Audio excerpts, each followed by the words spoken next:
Hello everyone, today we will talk about how to fix or how to solve the problem of Bolt app. You will click on settings. Here you will click on apps, default apps, app settings. Then you will search about the Bolt app.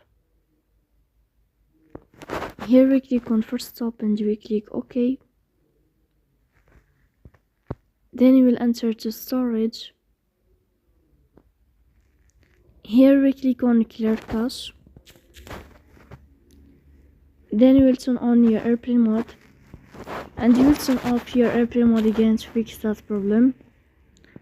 So that's all. Don't forget to support us by like and subscribe. See you next time and thank you for your watching and your attention. Goodbye.